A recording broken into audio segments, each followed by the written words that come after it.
Welcome to Creepy Whispers. I'm Jack Thompson, and here we'll explore stories that will send chills down your spine. Get ready to dive into the unknown, where each whisper hides a secret. First story, I need to share a disturbing experience from my first year of college. It all started when I arrived on campus, full of expectations for this new phase of life. I was excited to meet new people, enjoy the freedom away from my parents, and dive into my studies. Little did I know that all this excitement would turn into a nightmare in a matter of weeks. On the day I arrived at my dorm room, I met Ethan, my roommate. At first glance, he seemed like an ordinary guy, maybe a bit shy, but nothing that stood out. We exchanged basic greetings, talked about our courses, typical first meeting stuff. I remember thinking, great, this guy seems chill. It'll be easy to share a room with him. How wrong I was. In the first few days, everything seemed normal. We didn't talk much, each keeping to ourselves, but I didn't see a problem with that. I even thought it was good to have a roommate who respected my space. But things started to get weird. I began to notice Ethan staring at me fixedly when he thought I wasn't paying attention. At first, I tried to ignore it, thinking it was just my imagination, or maybe he was a bit absent-minded. But as the days went by, this feeling of being watched only increased. One night, I woke up in the middle of the night with that strange feeling that someone is staring at you. When I opened my eyes, I got the biggest shock. Ethan was standing next to my bed, watching me sleep. I froze on the spot. I pretended I was still asleep, afraid of what he might do if he realized I had woken up. I remained motionless for several minutes until I heard him returning to his bed. That night, I couldn't sleep a wink. The next day, I tried to confront Ethan about what happened, but he acted as if nothing had occurred. When I mentioned that I saw him next to my bed during the night, he simply shrugged and said he must have been sleepwalking. I didn't believe that excuse for a second, but I also didn't know how to handle the situation. I decided to stay more alert and observe his behavior closely. That's when I started noticing other strange things. My belongings always seemed to be out of place, as if someone had been going through them. At first, I thought it was just my imagination, or that I had forgotten where I'd left things. But over time, it became clear that Ethan was rummaging through my stuff when I wasn't around. The situation worsened when I realized some of my personal items were disappearing. First, it was a photo of my family that I kept on the bedside table. Then, a pendant my grandmother had given me before she passed away disappeared. When I questioned Ethan about this, he always claimed to know nothing, but I could see in his eyes that he was lying. The atmosphere in the room was getting increasingly tense. I could barely sleep at night, always afraid of waking up and finding Ethan watching me again. During the day, I avoided being alone in the room with him. I started spending more time in the library or at other friends' houses. Anywhere was better than that suffocating room. The last straw came when I caught Ethan messing with my laptop. I had come back early from class and caught him red-handed, sitting on my bed with my computer open. When he saw me, he turned pale and started stammering, saying he just wanted to check the time. It was a ridiculous excuse, as there was a clearly visible clock on the wall of the room. At that moment, I decided I couldn't continue in this situation. The next day, I went to the dorm coordinator and explained everything that was happening. To my relief, they took my concerns seriously and offered me the possibility of moving to another room immediately. The move was quick and discreet. I took advantage of a moment when Ethan was in class to gather my things and move to the new room upstairs. My new roommate was a nice, easygoing guy, and for the first time in weeks, I felt like I could relax a bit. But the feeling of relief didn't last long. On the third night in the new room, I woke up startled by the sound of someone trying to open the door. I looked at the clock. It was a.m. My new roommate also woke up, frightened. We stayed silent, listening to the persistent attempts of someone turning the doorknob. Suddenly, we heard a familiar voice from the other side of the door. It was Ethan, calling my name in a disturbingly calm tone of voice. Panic took over me at that instant. My new roommate, sensing my state of shock, quickly called campus security. While we waited, Ethan continued outside, alternating between calling my name and trying to force entry. His voice oscillated between an almost pleading tone and a threatening one, which made everything even scarier. He said things like, "I just want to talk," and "You can't leave me like this," but there was something in his voice that chilled me to the bone. They were the longest minutes of my life, hearing that familiar, but now so disturbing voice on the other side of the door. When campus security finally arrived, Ethan was still there, trying to get in. The guards approached him, and to my surprise and horror, found not only a master key to the dorm, which he must have stolen from somewhere, but also several objects I had given up as lost in recent months. Among them was my grandmother's pendant. Seeing that precious object in his hands made me sick. The expression on Ethan's face when he was taken away by security was a mixture of anger and disappointment, as if I had betrayed him somehow. I found out later that he was temporarily suspended from the university and referred for psychological evaluation. In the days that followed, I was in a constant state of alert. Even knowing that Ethan had been removed from campus, I couldn't feel completely safe. Every noise in the hallway made me jump, and I found myself looking over my shoulder all the time. The university offered psychological support, which I promptly accepted. In therapy sessions, I began to process what had happened and understand the impact this experience had on me.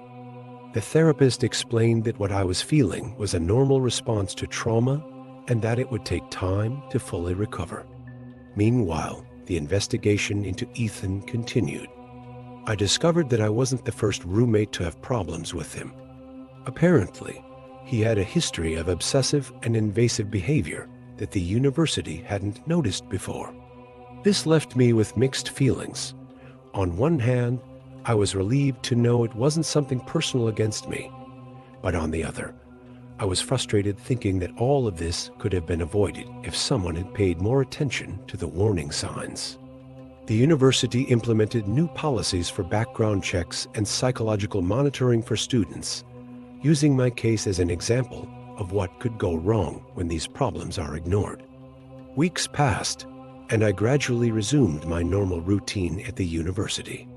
My friends and family were a great support during this period, helping me deal with the anxiety and residual fear I still felt. However, the case with Ethan had an unexpected outcome. A month after the incident, I received a call from campus police. They informed me that Ethan had been seen lurking around the dorms, violating the restraining order that had been imposed on him. When the officers tried to approach him, he fled, leading them on a chase across campus. He ended up being arrested not far from my new dorm, carrying a backpack full of personal items belonging to several students, including some of mine that were still missing. This news left me with a mixture of relief and unease. On one hand, knowing that Ethan was in custody brought me a sense of security I hadn't felt in months. On the other hand, I was disturbed thinking about what could have happened if he hadn't been caught. To this day, I can't fully understand what was going on in his head or why he fixated so much on me and my belongings. It's a question I'll probably never have an answer to. This experience changed my perspective on trust and personal safety in a way I never imagined. Although I try not to let it define me, there are still moments when I find myself looking twice at shadows or hesitating before trusting someone new. It's a constant reminder of how life can take unexpected turns and how important it is to trust your own instincts when something doesn't feel right. Second story, that night in the University of Vermont's Nature Reserve still haunts me to this day. It's been a few months, but whenever I remember it, I get chills down my spine. My friends Mike, Sarah, and I were in our third year of college and decided to do something different on a Friday night. We were tired of the noisy dorm parties, So we had the idea to go to a secluded spot near the lake, inside the university's reserve. We thought it would be chill, just the three of us. Some beers, a guitar, and good conversation. Little did we know what was about to happen. We arrived around p.m. The place was beautiful, man. The full moon reflected on the lake, and you could see the stars without the city's light pollution. We set up a small campfire, nothing too big to attract the forest ranger's attention, and started to enjoy the moment. Mike was playing some tunes on the guitar, Sarah was humming along, and I was just sitting there, admiring the scenery and feeling the cool night breeze. Everything seemed perfect, The kind of moment when you think, man, life is good. But around 10:30 p.m., things started to get weird. First, there were strange noises coming from the forest. At first, we thought it was just some animal, like a raccoon or something. But the sounds kept getting more intense, more. I don't know, too organized to be just some animal. We tried to ignore it at first, We turned up the music volume, started talking louder, thinking it was just our imagination playing tricks on us. But then something happened that we couldn't pretend wasn't happening anymore. Out of nowhere, a huge branch came flying in our direction, as if someone had thrown it. It barely missed Mike's head and fell right in the middle of our circle. We were shocked, looking at each other, not knowing what to say. Sarah was the one who broke the silence. Guys, that wasn't the wind. And really, there wasn't even a strong breeze, let alone wind strong enough to rip off a branch that size. At that moment, the relaxed atmosphere turned into pure panic. We started looking around, trying to see something in the darkness of the forest. Mike grabbed a flashlight we had brought and started pointing it around, but we couldn't see anything beyond the trees and bushes. And then, man, that's when things got even weirder. Branches and rocks started raining down on us. It was as if something or someone was attacking us from all sides at once. But the scariest part was that we couldn't see absolutely anything. It was like the objects were appearing out of nowhere and being thrown at us. Sarah screamed. Mike dropped the guitar, and I was paralyzed. That's when we decided it was time to get the hell out of there. Quickly, we gathered our stuff, didn't even bother to properly put out the fire. The priority was to leave that crazy place as fast as possible. As we ran towards the trail leading back to campus, I could swear I heard heavy footsteps behind us, as if something big was chasing us. But every time I looked back, I saw nothing but the darkness of the forest. Mike tripped on a root and almost fell, but Sarah and I held him up. We kept running non-stop, out of breath, hearts pounding. After what seemed like an eternity, but was probably only about 15 minutes, we finally reached the edge of the forest, where we could see the campus lights. That's when we stopped to catch our breath. I leaned over, hands on my knees, trying to breathe. Mike was as white as a sheet, and Sarah couldn't stop looking back. And that's when, man, the strangest thing of the whole night happened. While we were standing there, trying to understand what had happened, I saw something that sent chills down my spine. At the edge of the forest, about 50 meters from where we were, there was a figure. It was tall, much taller than a normal human, and seemed kind of distorted, like it didn't have a defined shape. I was paralyzed, unable to take my eyes off that thing. I couldn't see details. It was more like a dark silhouette against the background of the forest. But what really scared me was the way it moved. It wasn't a normal walk, It was more like it was gliding, kind of floating above the ground. I nudged Mike and Sarah, pointing in the direction of the figure. They saw it too and were just as terrified as I was. We stood there, frozen in fear, not knowing what to do. The figure seemed to be watching us, even though we couldn't see eyes or a face. It was the creepiest thing I've ever felt in my life. Suddenly, the figure started moving in our direction. That's when panic really took over. Without even planning it, all three of us started running towards the dorms. I've never run so fast in my life, man. The adrenaline was through the roof.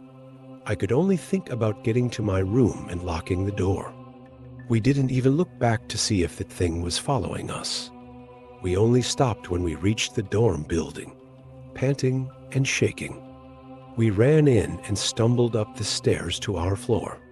It was only when we were inside Mike's room, with the door locked, that we started to process what had happened. We stayed awake all night, too scared to sleep. We sat there on Mike's floor, looking at each other and trying to understand what had happened. No one could explain it. Mike, who was always the skeptic of the group, tried to rationalize it, saying it must have been some big animal, like a bear, and that our minds played tricks on us because of fear. But Sarah and I didn't buy it. How could a bear throw branches in all directions at the same time? And that figure at the edge of the forest. There was no way it could be a common animal. When the sun started to rise, we finally got the courage to look out the window. The campus looked normal, early rising students going to the gym or the library. Nothing out of the ordinary. But the feeling that something very strange had happened wouldn't leave us. We decided not to tell anyone, at least not for now. Who would believe us?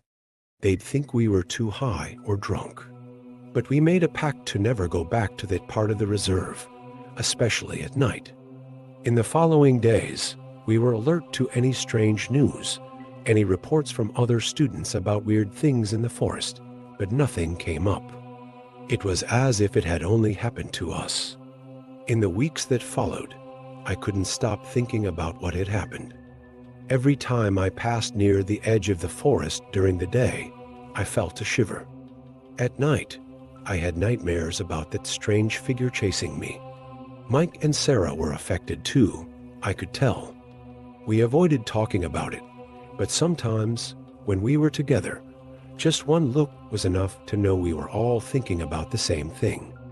I tried researching on the internet about strange events in the region, local legends, anything that could explain what we saw, but I found nothing conclusive.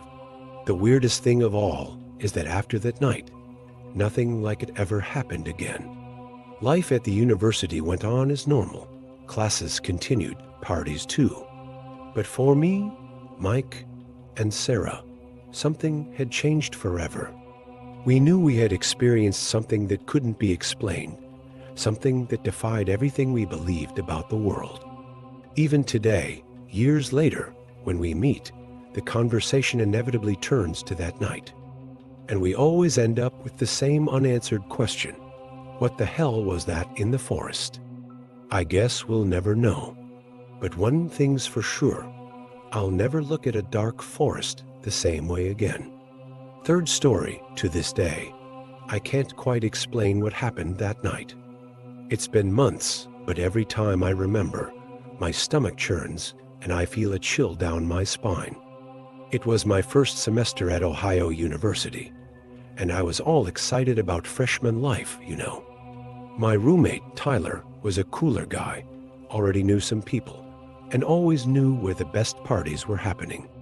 On a Friday night, he came to our dorm all excited, talking about a fraternity party that was going to happen in an old house on the outskirts of campus.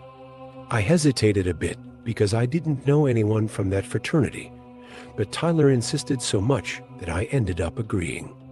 Little did I know that this decision would completely change my view of college parties. We arrived at the house around p.m., and the place was quite different from what I had imagined.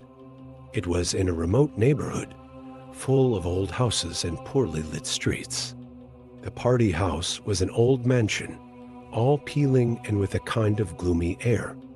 You could hear the music from outside, but there didn't seem to be many people. When we entered, I smelled something strange in the air, a mixture of mold and something I couldn't identify. The lights were very low, and there were candles scattered around the corners, giving the environment a sinister atmosphere. Tyler quickly mingled with some guys he knew, and I felt lost, looking around and trying to get used to that strange atmosphere. That's when a tall guy wearing a black hood came towards me with a drink in his hand. He offered me the drink with a strange smile. I didn't want to seem uptight, so I accepted, but I was a bit suspicious. The liquid had a weird color, like fluorescent purple, and a sweet smell I'd never experienced before. I took a small sip and felt my tongue tingle. The taste was a mixture of fruits with something kind of chemical. As I drank, the guy kept staring at me, as if waiting for some reaction. I started to feel uncomfortable and decided to take a walk around the house to try to find Tyler. As I walked through the rooms, things started to get a bit blurry. The walls seemed to move and people's voices sounded distorted. I tried to concentrate, but it was as if my brain had turned to jelly. I don't know how much time passed, but at some point, I realized I was in a different room with people I didn't know. They were sitting in a circle, murmuring something I couldn't understand. I tried to speak, but my mouth wouldn't obey. My whole body felt too heavy to move. The last thing I remember is seeing a strange symbol drawn on the floor, right in the middle of the circle, before everything went dark. I don't know how long I was out. When I opened my eyes, everything was dark, and I had no idea where I was. My head was throbbing and my whole body ached, as if I'd been hit by a truck. Gradually, my vision adjusted to the darkness, and I realized I was in a small room, lying on the floor. The air was stuffy and had a strange metallic smell. I tried to get up, but my legs were too weak. That's when I heard a noise coming from the closet in the corner of the room. At first, I thought it was my imagination playing tricks, but the sound got louder and clearer. It was as if something was moving inside, scratching the wood. My heart raced immediately. I was paralyzed, not knowing what to do. The noise continued, getting more intense. It seemed that whatever was in there wanted to get out. I wanted to scream for help, but my voice wouldn't come out. Fear took over me when I saw the closet doorknob start to turn slowly. At that moment, a rush of adrenaline hit me, and I managed to jump up. I didn't think twice. I ran towards the room door, which luckily wasn't locked. I rushed out into the hallway, stumbling and leaning against the walls. I didn't look back for a second. I just wanted to get out of that house as fast as possible. I stumbled down the stairs, my heart beating so hard it felt like it was going to explode. The house was eerily silent, quite different from the noisy party before. I didn't see anyone on the way. It was as if everyone had evaporated. When I finally reached the front door, my hands were shaking so much I could barely turn the doorknob. As soon as I got out, the cold night air hit my face, bringing me a bit of lucidity. I looked around and realized it was already dawn. I had no idea how much time had passed since I entered the cursed house. I started running down the deserted street, not even knowing where I was going. My lungs were burning and my legs felt like jelly, but fear propelled me forward. I only stopped when I reached a busier avenue, where I saw a bus stop. I threw myself on the bench, panting, trying to process what had happened. It was only then that I noticed something strange on my arm. There was a purple mark, kind of circular, that I had never seen before. It looked like some kind of symbol, but I couldn't decipher what it meant. I stared at that mark, feeling a mix of confusion and dread. What the hell had they done to me at that party? I managed to catch a bus back to campus, feeling like a zombie. When I got to my dorm, Tyler wasn't there. I was relieved not to have to explain anything to him at that moment. I took a long shower, trying to wash the night off my skin, but the purple mark on my arm wouldn't come off. I spent the whole day in bed, pretending to be sick when my colleagues asked if I was okay. In fact, I was too scared to leave the room or talk to anyone. Tyler only showed up late in the afternoon, looking tired but normal. When he saw me, he frowned and asked, "Dude, where did you go last night? I looked for you everywhere." I froze. What did he mean he didn't know where I'd been? Hadn't he seen anything strange at the party? I stammered some excuse about feeling sick and leaving early, but he didn't seem very convinced. As Tyler talked about how awesome the party had been, I felt my stomach churn. It was as if we were talking about two completely different events. I started to doubt my own memory. Had I imagined it all? In the following days, I tried to return to my normal routine, but I couldn't stop thinking about that night. The mark on my arm gradually faded, but the fear and confusion remained very much alive. I searched the internet for information about that fraternity, but found nothing. It was as if it didn't exist. I tried to find the house where the party took place, but when I went to the neighborhood, I couldn't identify which one it was. They all looked the same, old and decaying. I started to wonder if I hadn't gone crazy. The strangest thing of all is that, since that night, I started having bizarre dreams. I always saw myself in that dark room, surrounded by hooded figures, murmuring words I couldn't understand. And I always woke up feeling like something was watching me. Sometimes when I'm alone in the room, I have the impression of hearing that same noise coming from the closet. It's been months, and I still can't explain what happened. I don't know if it was real, if it was some kind of hallucination, or if there's something more sinister behind it all. All I know is that I was never the same after that clandestine fraternity party. And honestly, I don't know if I'll ever discover the truth about what happened that night.